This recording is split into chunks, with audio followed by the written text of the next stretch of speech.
بسم الله الرحمن الرحيم.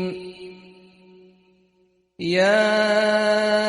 أيها النبي اتق الله ولا تطع الكافرين والمنافقين إن الله كان عليما حكيما. واتبع ما يوحى إليك من ربك إن الله كان بما تعملون خبيرا. وتوكل على الله وكفى بالله وكيلا. ما جعل الله لرجل من قلبين في جوفه وما جعل أزواجكم اللائي تظاهرون منهن أمهاتكم وما جعل أدعياءكم أبناءكم ذلكم قولكم بأفواهكم والله يقول الحق وهو يهدي السبيل. ادعوهم لآبائهم هو أقسط عند الله فإن لم تعلموا آباءهم فإخوانكم في الدين ومواليكم وليس عليكم جناح فيما أخطأتم به ولكن ما تعمدت قلوبكم وكان الله غفورا رحيما. النبي أولى بالمؤمنين من أنفسهم وأزواجه أمهاتهم وأولو الأرحام بعضهم أولى ببعض في كتاب الله من المؤمنين والمهاجرين إلا أن تفعلوا إلى أوليائكم معروفا كان ذلك في الكتاب مسطورا. وإذ أخذنا من النبيين ميثاقهم ومنك ومن نوح وإبراهيم وموسى وعيسى ابن مريم وأخذنا منهم ميثاقا غليظا ليسأل الصادقين عن صدقهم وأعد للكافرين عذابا أليما. يا أيها الذين آمنوا اذكروا نعمة الله عليكم إذ جاءتكم جنود فأرسلنا عليهم ريحا وجنودا لم تروها وكان الله بما تعملون بصيرا. إذ جاءوكم من فوقكم ومن أسفل منكم وإذ زاغت الأبصار وبلغت القلوب الحناجر وتظنون بالله الظنونا. هنالك ابتلي المؤمنون وزلزلوا زلزالا شديدا. وإذ يقول المنافقون والذين في قلوبهم مرض ما وعدنا الله ورسوله إلا غرورا. وإذ قالت طائفة منهم يا أهل يثرب لا مقام لكم فارجعوا ويستأذن فريق منهم النبي يقولون إن بيوتنا عورة وما هي بعورة إن يريدون إلا فرارا. ولو دخلت عليهم من أقطارها ثم سئلوا الفتنة لآتوها وما تلبثوا بها إلا يسيرا. ولقد كانوا عاهدوا الله من قبل لا يولون الأدبار وكان عهد الله مسؤولا. قل لن ينفعكم الفرار إن فررتم من الموت أو القتل وإذا لا تمتعون إلا قليلا قل من ذا الذي يعصمكم من الله إن أراد بكم سوءا أو أراد بكم رحمة ولا يجدون لهم من دون الله وليا ولا نصيرا قد يعلم الله المعوقين منكم والقائلين لإخوانهم هلم إلينا ولا يأتون البأس إلا قليلا أشحة عليكم فإذا جاء الخوف رأيتهم ينظرون إليك تدور أعينهم كالذي يغشى عليه من الموت فإذا ذهب الخوف سلقوكم بألسنة حداد أشحة على الخير أولئك لم يؤمنوا فأحبط الله أعمالهم وكان ذلك على الله يسيرا يحسبون الأحزاب لم يذهبوا وإن يأتي الأحزاب يودوا لو أنهم بادون في الأعراب يسألون عن أنبائكم ولو كانوا فيكم ما قاتلوا إلا قليلا لقد كان لكم في رسول الله أسوة حسنة لمن كان يرجو الله واليوم الآخر وذكر الله كثيرا ولما رأى المؤمنون الأحزاب قالوا هذا ما وعدنا الله ورسوله وصدق الله ورسوله وما زادهم إلا إيمانا وتسليما من المؤمنين رجال صدقوا ما عاهدوا الله عليه فمنهم من قضى نحبه ومنهم من ينتظر وما بدلوا تبديلا ليجزي الله الصادقين بصدقهم ويعذب المنافقين إن شاء أو يتوب عليهم إن الله كان غفورا رحيما ورد الله الذين كفروا بغيظهم لم ينالوا خيرا وكفى الله المؤمنين القتال وكان الله قويا عزيزا وأنزل الذين ظاهروهم من أهل الكتاب من صياصيهم وقذف في قلوبهم الرعب فريقا تقتلون وتأسرون فريقا وأورثكم أرضهم وديارهم وأموالهم وأرضا لم تطئوها وكان الله على كل شيء قديرا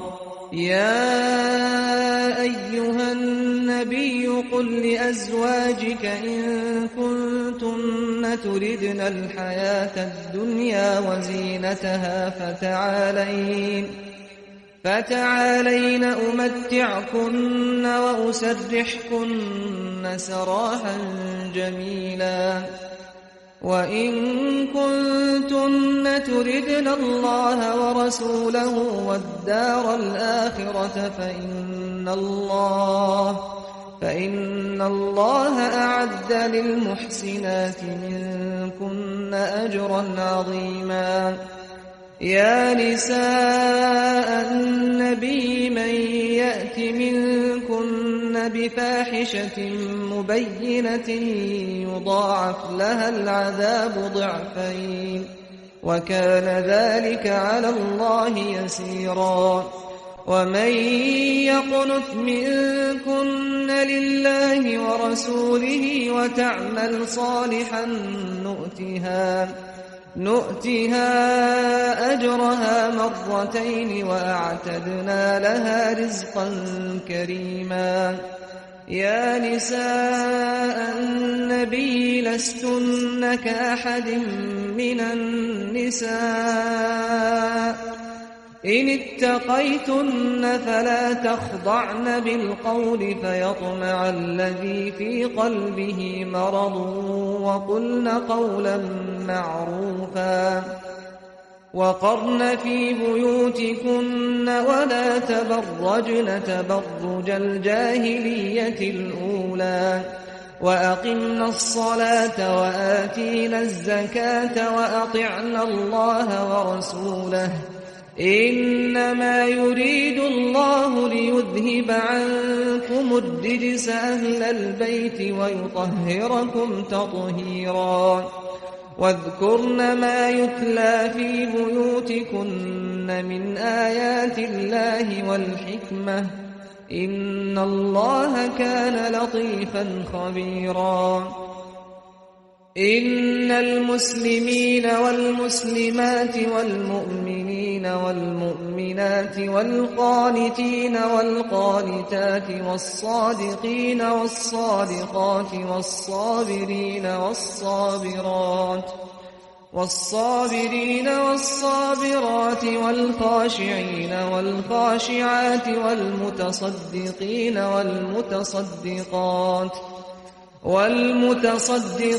والمتصدقات والصائمين والصائمات والحافظين فروجهم والحافظات والذاكرين الله كثيرا والذاكرات أعد الله لهم مغفرة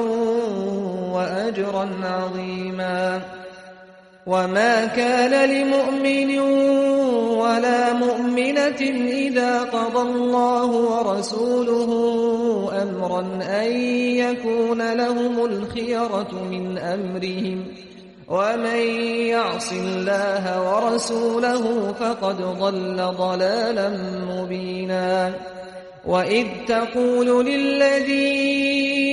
أنعم الله عليه وأنعمت عليه أمسك عليك زوجك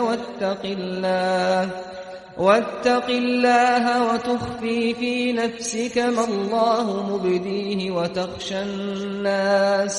وتخشى الناس والله أحق أن تخشاه. فلما قضى زيد منها وطرا زوجناكها لكي لا يكون على المؤمنين حرج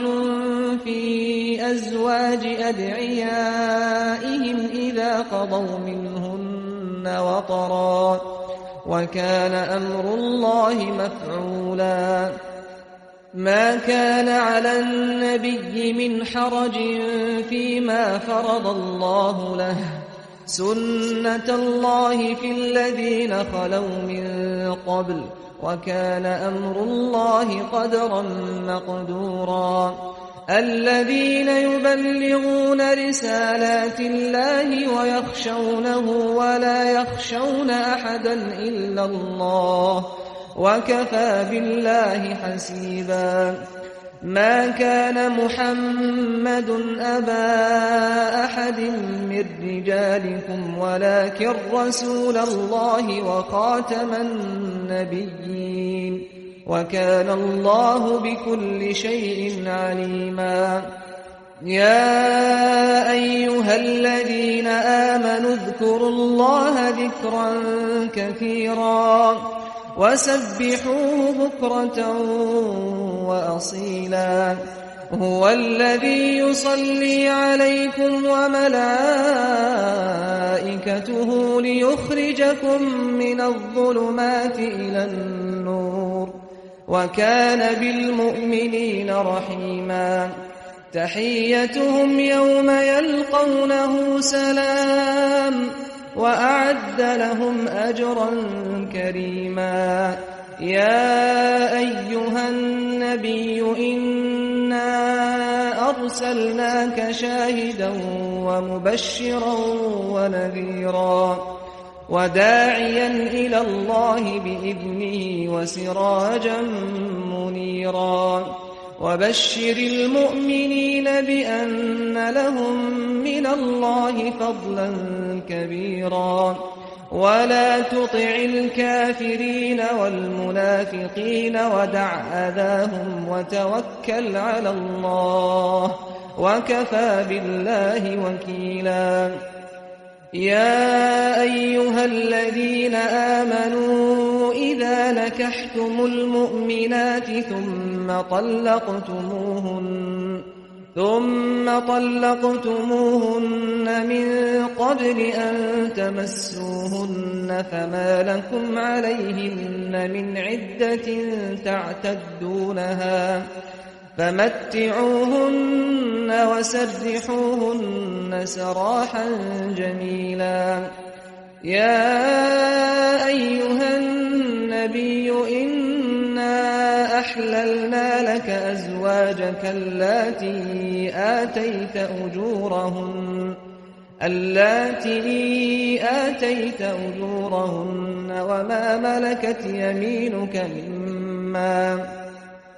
وَمَا مَلَكَتْ يَمِينُكَ مِمَّا أَفَاءَ اللَّهُ عَلَيْكَ وَبَنَاتِ عَمِّكَ وَبَنَاتِ عَمَّاتِكَ وَبَنَاتِ خَالِكَ وَبَنَاتِ خَالَاتِكَ اللَّاتِي هَاجَرْنَ مَعَكَ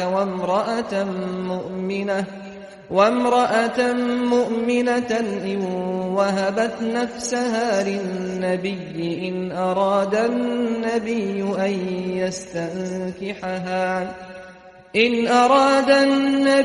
أن يستنكحها خالصة لك من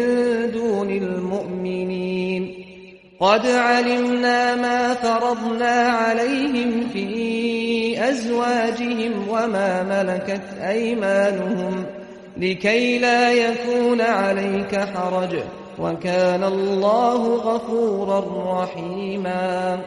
ترجي من تشاء منهن وتؤوي إليك من تشاء ومن ابتغيت ممن عزلت فلا جناح عليك ذلك أدنى أن تقر أعينهن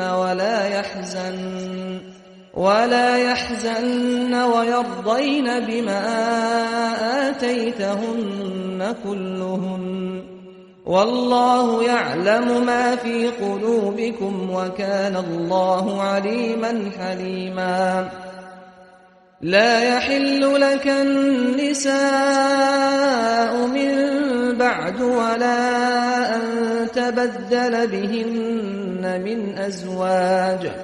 ولا أن تبدل بهن من أزواج ولو أعجبك حسنهن إلا ما ملكت يمينك وكان الله على كل شيء رقيبا يا أيها الذين آمنوا لا تدخلوا بيوت النبي إلا أن يؤذن لكم إلى طعام غير ناظرين إناه ولكن إذا دعيتم فادخلوا فإذا طعمتم فانتشروا ولا مستأنسين لحديث إن ذلكم كان يؤذي النبي فيستحيي منكم والله لا يستحيي من الحق وإذا سألتموهن متاعا فاسألوهن من وراء حجاب ذلكم أطهر لقلوبكم وقلوبهن وما كان لكم أن تؤذوا رسول الله ولا أن تنكحوا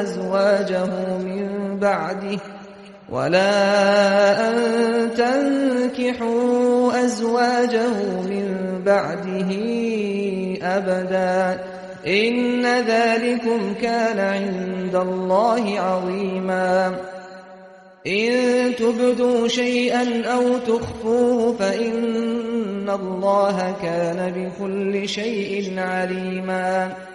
لا جناح عليهن في آبائهن ولا أبنائهن ولا إخوانهن ولا أبناء إخوانهن ولا أبناء أخواتهن ولا نسائهن ولا ما ملكت أيمانهن واتقين الله إن الله كان على كل شيء شهيدا إن الله وملائكته يصلون على النبي يا أيها الذين آمنوا صلوا عليه وسلموا تسليما إن الذين يؤذون الله ورسوله لعنهم الله في الدنيا والآخرة وأعد لهم عذابا مهينا والذين يؤذون المؤمنين والمؤمنات بغير ما اكتسبوا فقد احتملوا بهتانا وإثما مبينا يا أيها النبي قل لأزواجك وبناتك ونساء المؤمنين يدنين عليهن من جلابيبهن ذلك أدنى أن يعرفن فلا يؤذين وكان الله غفورا رحيما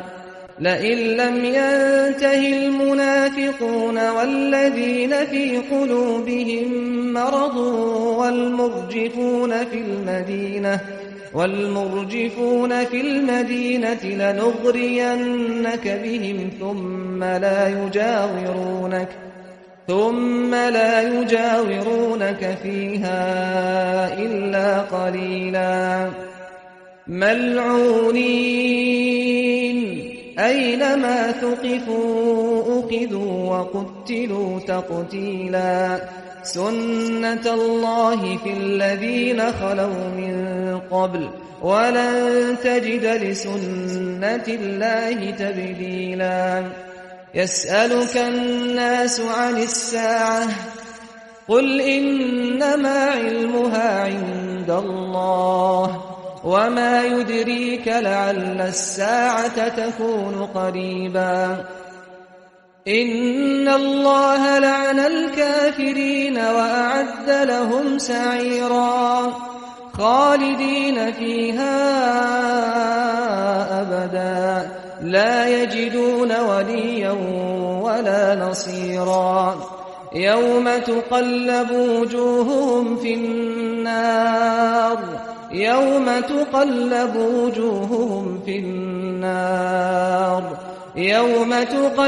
وجوههم في النار يقولون يا ليتنا أطعنا الله وأطعنا الرسولا وقالوا ربنا إنا أطعنا سادتنا وكبراءنا فأضلونا السبيلا ربنا آتهم ضعفين من العذاب والعنهم لعنا كبيرا يا أيها الذين آمنوا لا تكونوا كالذين آذوا موسى فبرأه الله مما قالوا وكان عند الله وجيها يا أيها الذين آمنوا اتقوا الله وقولوا قولا سديدا يصلح لكم أعمالكم ويغفر لكم ذنوبكم ومن يطع الله ورسوله فقد فاز فوزا عظيما إنا عرضنا الأمانة على السماوات والأرض والجبال فأبين أن يحملنها وأشفقن منها وحملها الإنسان إنه كان ظلوما جهولا ليعذب الله المنافقين والمنافقات والمشركين والمشركات ويتوب الله على المؤمنين والمؤمنات وكان الله غفورا رحيما